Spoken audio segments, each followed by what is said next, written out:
విలేకరుల సమావేశానికి చేసినటువంటి మీడియా మిత్రులందరికీ కూడా ముందుగా నా హృదయపూర్వక నమస్కారాలు. అలాగే ఈ కార్యక్రమంలో పాల్గొనడానికి ఇచ్చేసినటువంటి నియోజకవర్గ సీనియర్ నాయకులకు, మాజీ శాసనసభ్యులకు, లక్ష్మీ వెంకట స్వామి గారికి, యువనాయకులు చంద్రమౌళి గారికి, అలాగే జెడ్పీటీసీలకు కూడా నా హృదయపూర్వక నమస్కారాలు తెలియజేసుకుంటున్నాను. అలాగే ఈరోజు రాష్ట్రంలో నూతనంగా ప్రభుత్వాన్ని ఏర్పాటు చేయబోతున్నటువంటి కూటమి ప్రభుత్వానికి కూడా యువజన విభాగం తరఫున, వైఎస్ఆర్ కాంగ్రెస్ పార్టీ యువజన విభాగం తరఫున కూడా నేను శుభాకాంక్షలు తెలియజేసుకుంటూ, అదే రకంగా ఈరోజు నందికొట్కూరు నియోజకవర్గంలో దాదాపుగా వైఎస్ఆర్ కాంగ్రెస్ పార్టీకి 80,000 ఓట్లు పడడం జరిగింది.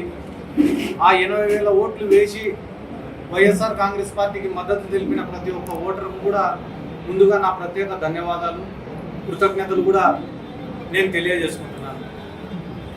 ఒక ముఖ్యమైన విషయం నేను ఈరోజు చెప్పదలుచుకునేది ఏమంటే కనుక, నేను రాజకీయాల్లోకి వచ్చి దాదాపుగా 11 సంవత్సరాలు అయింది. ఈ 11 సంవత్సరాలలో దాదాపుగా ఒక 5 సంవత్సరాలు ఏ పార్టీలో లేకుండా వ్యక్తిగతంగా నేను రాజకీయం చేసిన. ఆ తర్వాత ఒక 6 సంవత్సరాలు వైఎస్ఆర్ కాంగ్రెస్ పార్టీలో ఉండి నేను రాజకీయం చేసిన.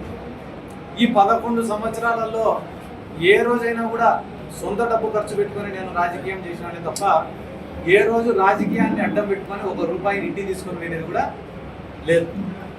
ఎందుకు నేను మీకు అందరికీ ఈ మాట చెప్తున్నానంటే, నిజాయితీగా పనిచేసినాం తప్ప ఏ రోజు కూడా రాజకీయం నుండి ఏం ఆశించి రాజకీయం చేయలేదు.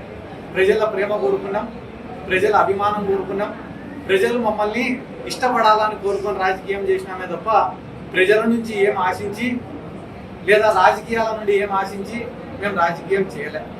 కాబట్టి రాజకీయాలలో గెలుపోవటములు అనేటివి సర్వసాధారణం, సహజం. గెలిచిన రోజు పొంగిపోలేదు, ఈరోజు పొంగిపోయే ప్రసక్తి కూడా లేదు. కానీ ఈరోజు నందికొట్కూరు నియోజక ప్రజలందరికీ నేను చెప్పాలనుకునే విషయం ఏమంటే, నాకు ఈరోజు రాష్ట్రంలో ఇంత గుర్తింపు వచ్చిందంటే దానికి కారణం 3. ఒకటి నందికొట్కూరు నియోజకవర్గ ప్రజలు, ఇక్కడ ఉండేటటువంటి నాయకులు. రెండోది వైఎస్ జగన్మోహన్ రెడ్డి గారు. మూడోది వైఎస్ఆర్ కాంగ్రెస్ పార్టీ.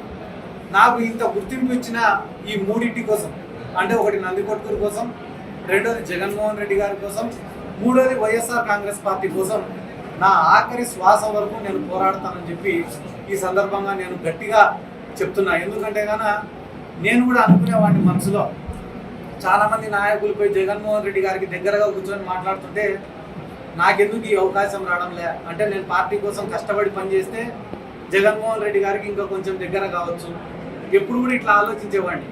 కానీ చాలామంది పార్టీలలో సీనియర్ నాయకులు ఉంటారు, వాళ్ళకి చెప్పిన మాటకే ఎక్కువ వాల్యూ ఉంటుంది.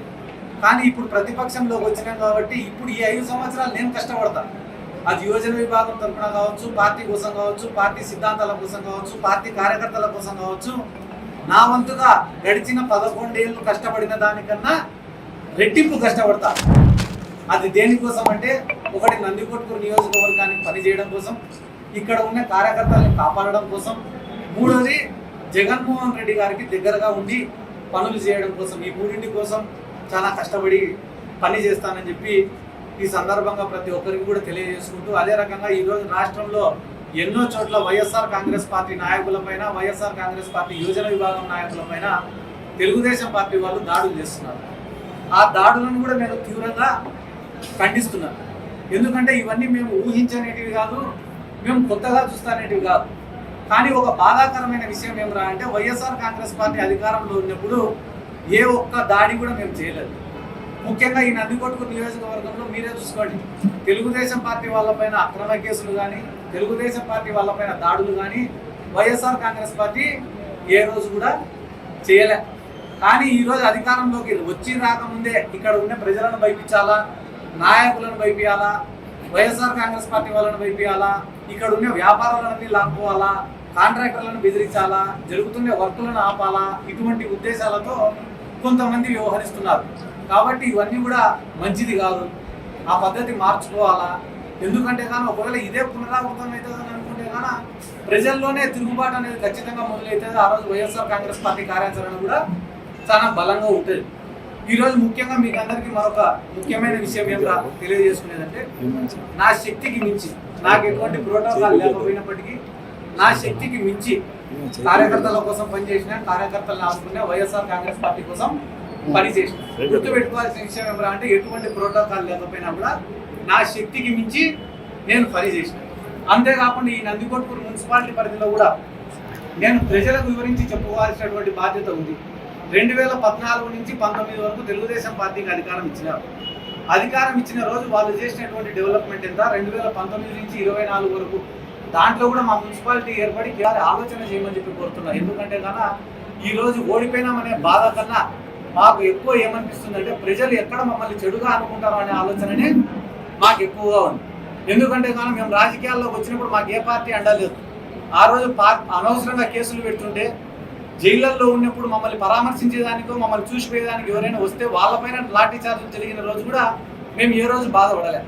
కానీ ఈరోజు అధికారంలో ఉండి ఈ అధికారాన్ని కోల్పోయే పరిస్థితుల్లో ఓట్లు చూసే టైంలో ప్రజలకు వివరించి చెప్పుకోవాలని చెప్పే అంశాలు చాలా ఉన్నాయి. కాబట్టి పేదవాళ్ళకు న్యాయం చేయాలా, డెవలప్ చేయాలా అనే ఒక తపనతోనే మేము పనిచేసినాం తప్ప రాజకీయాలలో అవినీతి చేయాలా, డబ్బు సంపాదించుకోవాలా, కాంట్రాక్టులలో కమిషన్లు కొట్టాలా, సారాయి వ్యాపారాలు చేయాలా, లేకుంటే భూ కబ్జాలు చేయాలా, లేకుంటే కానీ ఏమన్నా ప్రజలపైన దాడులు చేసి ఆ కేసుల నుంచి తప్పించుకోవాలా అని చెప్పి ఏ రోజు కూడా మేము రాజకీయాలు చేయలేదని చెప్పి ఈ నందికొట్కూరు నియోజకవర్గ ప్రజలకు వివరించి విన్నవించి చెప్పుకుంటున్నా. ఎందుకంటే కానీ ఏమేమి తప్పుల వల్ల ఈ ఎన్నికల్లో ఓటమి జరిగిందనేది సమీక్షించి తెలుసుకోవాల్సినటువంటి అవసరం ఉంది. ఎందుకంటే నిన్న మొన్న కూడా కొంతమంది నాయకులు ప్రెస్ మీట్లు చెప్పిన ఒకరు ఒక కారణం చెప్తున్నారు, ఇంకొక కారణం చెప్తున్నారు. అవన్నీ కూడా బయట మీడియాకి చెప్పేటివి కాదు. కాబట్టి నేను కూడా పార్టీలో కూర్చొని అంతర్గతంగా చర్చించి వాటిపైన కూడా సరైన నిర్ణయం తీసుకుంటాం త్వరలోనే. ఖచ్చితంగా రానున్న రోజులలో ప్రజల్లోకి బలంగా వెళ్తాం. ప్రభుత్వం రానున్న రోజుల్లో కొత్త ప్రభుత్వం ఏర్పడబోతుంది. వాళ్ళు చేసే కార్యక్రమాలను కూడా దగ్గర నుంచి చూస్తాం.